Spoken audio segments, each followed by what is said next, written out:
చల్లగాలి మోసుకొచ్చెరా సేను శిలకల ముచ్చట్లు దారి పొడుగు సెట్ల కొమ్మలా రాలుతున్న పూల సప్పట్లు గట్టి మోపులు కాల్వ గట్టులు చెమట సుక్కల్లో తడిసిన ఈ మట్టి గంధాల పల్లెటూరు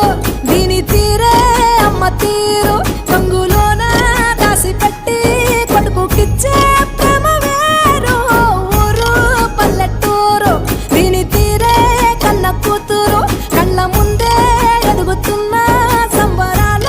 పంట పైరు వంద గడపల మందన పల్లె గోడ గట్టని గూడున పల్లె చెరువుల తుల్లటి జల్ల షాప్